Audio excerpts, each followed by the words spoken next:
Eu não poderia deixar de começar o vídeo falando de outra coisa, só se fala nisso. Brincadeira, não se fala só nisso, até porque a seleção brasileira tá perdendo muito do prestígio, você sabe disso. Sabe que antigamente a seleção movia multidões e hoje vamos combinar que a expectativa que antes era depositada nos caras tá bem menor. Mas de toda maneira, a seleção brasileira foi convocada, e posso dizer que com exceção de 5 a 6 jogadores, eu que vos falo aqui do Zefut consegui acertar ao menos os nomes que o Dorival ia chamar pra lista. A gente planejou aqui no canal uma certa lista de pré-rumor de convocação. E bom, parece que a gente realmente acertou. Só o que a gente não contava era que o Dorival fosse, digamos assim, ser um paizão tão parceiro pros ex-jogadores do São Paulo. Pra não comer teu tempo enchendo você de informações sobre convocação, só mesmo pra comunicar a lista bem rapidão. Goleiros Bento, Ederson e Rafael, isso na ausência do Alisson que tá lesionado. Laterais Ian Couto, Danilo, Ayrton Lucas e Wendel. Zagueiros Beraldo, Gabriel Magalhães, Marquinhos e Murilo, mas não é o Murilo do Nottingham Forest, é o Murilo do Palmeiras. De meio-campistas Andrés Pereira, hein? Ele entrou. Bruno Guimarães, Casemiro, Douglas Luiz, João Gomes, Lucas Paquetá e Pablo Maia. Sim, Pablo Maia, ele chamou. Como atacantes, Endrick, Gabriel Martinelli, Rafinha, Richarlison, Rodrigo, Savinho e Vini Júnior. Lembrando que dos convocados pela primeira vez por Dorival, ou seja, aqueles que nunca haviam sido convocados, temos o Beraldo do Paris Saint-Germain, o Murilo do Palmeiras, o próprio goleiro Rafael do São Paulo, o Savinho do Girona e, claro, o Pablo Maia, né? Os jogos são contra as seleções de Espanha e Inglaterra. Eu não sei do que esperar. Sinceramente, não sei se vai dar tempo do Dorival conseguir colocar tudo que almeja logo no primeiro momento de trabalho, mas de toda certeza vou torcer muito para que ele consiga.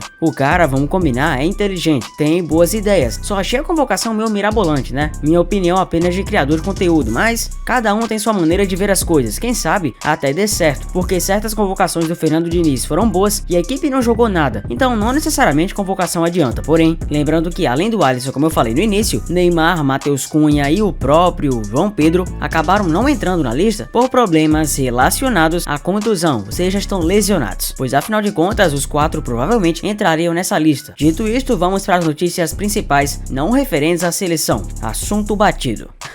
Assunto batido é negativo. O assunto tem muito a render. Torcedores reclamaram da ausência da convocação, sentindo falta de Vitor Roque. A primeira convocação já começou a reverberar nas redes sociais, tendo muitos torcedores insatisfeitos com algumas escolhas do novo treinador. Um dos nomes que os internautas sentiram mais falta foi o do Vitor Roque, do Barcelona. Pelo ex, muitos fãs da Canarinho afirmaram que o ex-atacante do Atlético Paranaense merecia ter sido chamado no lugar de Richarlison, do Tottenham, ou até mesmo de atletas de outras posições. Vale lembrar que Vitor Roque ainda não teve um grande início no Barcelona, muito por conta do Xavi que mal o coloca em campo, além também de ter acumulado uma expulsão e ter ficado de fora de alguns jogos. Porém, não foi só o Vitor Roque que chamou a atenção da lista das pessoas. Eu tinha falado aqui inclusive no canal que o Murilo do Corinthians, na verdade ex-Corinthians, que agora é do Nottingham Forest, estava fazendo o fino da bola e não foi chamado pelo Dorival. Torcedores criticaram o Dorival justamente pela ausência, chamando o cara de clubista, mas não faz muito sentido já que o Dorival antes comandava justamente o São Paulo e chamou um jogador do Palmeiras. Mas o fato é que tanto o Murilo do Palmeiras quanto o Murilo do Nottingham Forest jogam muita bola, então de toda maneira é injusto também dizer e apontar o dedo como se simplesmente fosse uma tragédia essa convocação. Mas é claro que o nome que vem sendo ignorado e que as pessoas estão simplesmente sem entender o porquê não é chamado é o de Anderson Talisca. O Talisca é uma controvérsia. Algumas pessoas defendem que ele deve ser convocado, já outras falam que o que ele faz lá na Arábia Saudita é algo muito simples, pois o campeonato árabe é de baixo nível. Aos 30 anos, o companheiro do time do Cristiano Ronaldo anotou 6 assistências e marcou 26 gols em 31 partidas nessa temporada. Após alguns nomes escolhidos repercutirem de forma negativa nas redes sociais, o comentarista da TNT Sports, Bruno Formiga, opinou sobre a estreia do ex-São Paulo na produção da lista. Para Formiga, a convocação inicial de Dorival vai muito ao encontro do que foi a de Tite em 2016, quando à época chamou jogadores que estavam no futebol chinês e russo também, que já haviam jogado sob o comando do treinador.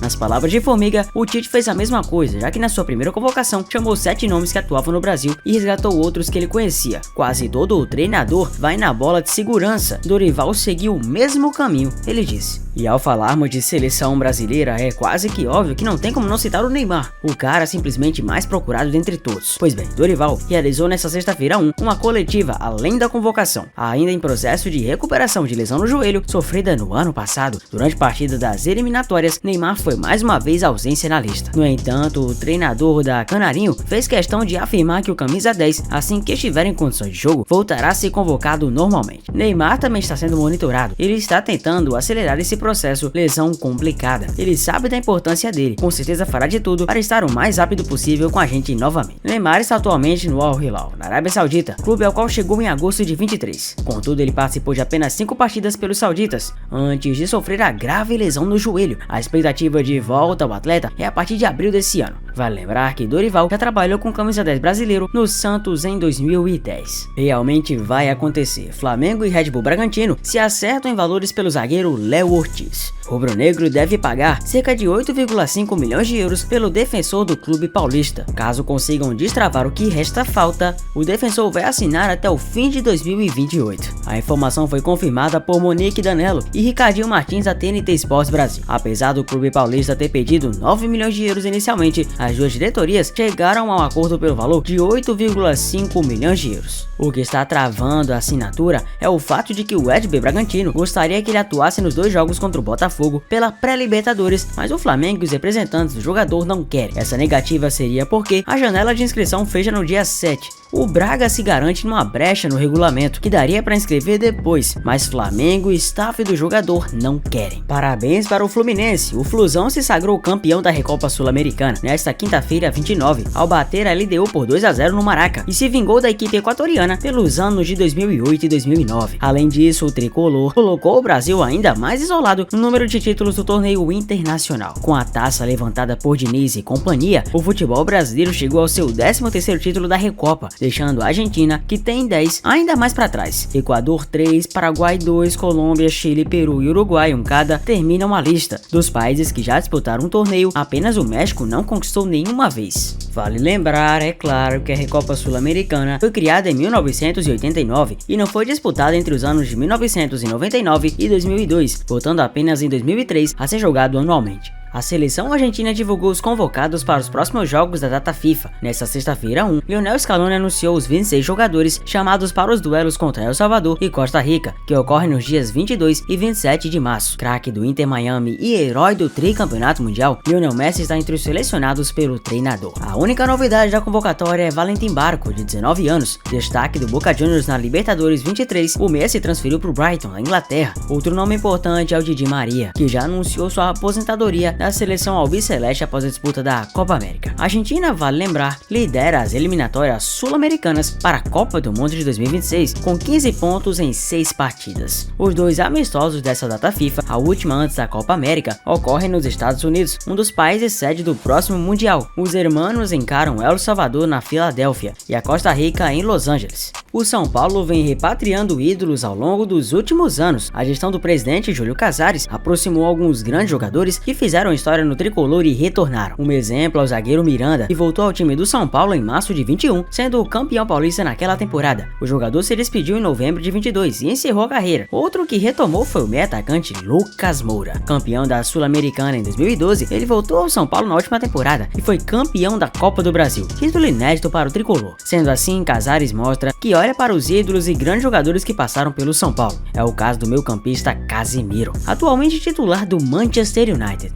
No entanto, o Casemiro pode estar com dias contados no clube inglês. Isso porque o United teve 27,7% de suas ações compradas por Jim Ratcliffe e agora o novo dono comanda o futebol. A ideia de Ratcliffe é reformular o elenco do United, atualmente na 6ª colocação da Premier League com 44 pontos. Sendo assim, alguns jogadores devem sair e na lista de dispensa está o nome do Casemiro. É até bizarro, né? Porque o Casemiro, quando não joga no United, o time sente demais a ausência, mas os caras do United não enxergam isso, ou seja, ele acaba se prejudicando nisso e acham que ele que é o problema, vai entender. Júlio Casares já falou sobre o provável retorno de Casemiro ao São Paulo e deixou as portas abertas caso o volante decida voltar a atuar no futebol brasileiro. Ele tem mercado ainda na Europa e recebe um salário bruto anual de 18,2 milhões de libras, o que corresponde a 115 milhões de reais, de acordo com o site Capology, especializado em finanças do esporte. Ou seja, para poder voltar, ele tem que reduzir bastante a brecha salarial. Mas e aí, o Casemiro tem... Eu não sei nem o que eu tô perguntando, mas vamos lá. O Casemiro tem espaço no São Paulo? Pelo amor de Deus, essa é óbvio, né? O meia Paul Pogba está suspenso por 4 anos por doping. O jogador francês de 30 anos testou positivo para testosterona sintética. O Tribunal Antidoping da Itália aceitou o pedido da Procuradoria Nacional Antidoping do país, que aplicou a pena máxima. De acordo com a imprensa italiana, nesta quinta-feira, o Pogba testou positivo para essa substância no exame feito após o jogo entre Udinese e Juventus no dia 20 de agosto de 23 pelo campeonato italiano. O meio-campista não entrou em campo naquela ocasião, mas foi sorteado pro antidoping. Ele foi suspenso preventivamente em setembro. O mesmo resultado foi confirmado na contraprova realizada em outubro. De acordo com a imprensa local, a Juventus já estaria preparada para rescindir o contrato com o jogador assim que a suspensão fosse confirmada. Eles têm vínculo até junho de 26. O Pogba tem contrato com a Juventus até o fim da temporada 25-26. O vínculo vai ser rescindido pelo clube. O meia francês tem 30 anos e vai completar 31 no próximo dia 15 de março. Assim ficará afastado do futebol ao menos até os 35 anos, ou seja, o banimento pode resultar na sua aposentadoria dos gramados. O Pogba coleciona títulos na sua carreira e conquistou a Copa do Mundo em 2018. Aliás, era um dos jogadores que eram mais cotados a passar adiante a grande era da bola. Todo mundo dizia que o Pogba tinha e tem muito potencial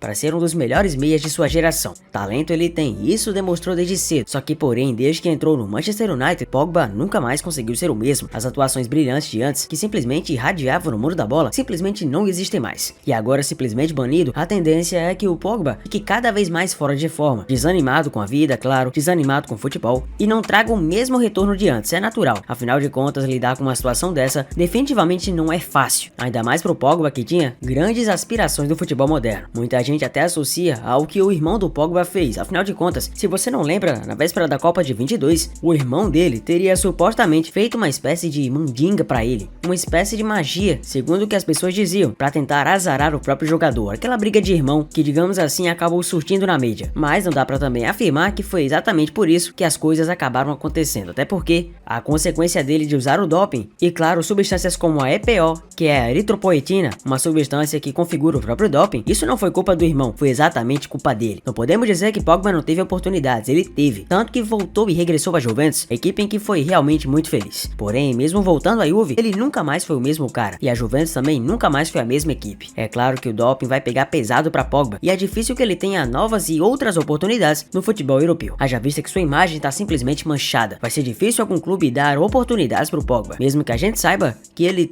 tinha e claro, sempre terá um grande potencial para se destacar perante o mundo da bola. É triste, né? Pois é, mas as escolhas sempre vão, digamos assim, diagnosticar a carreira de alguém. Se você não tiver cuidado, o seu sucesso de hoje pode ser a sua ruína de amanhã. E foi assim que Pogba acabou tendo uma história lamentável. Giro de notícias concluído sobre o futebol e olha, eu agradeço demais por você ter ficado até aqui. Tamo junto, obrigado, claro, e eu vejo você sempre no próximo vídeo, que sempre tá perto de acontecer. Afinal de contas, esse que vos fala não para de trabalhar, então sempre vai ter, relaxe. Até a próxima, tamo junto, valeu.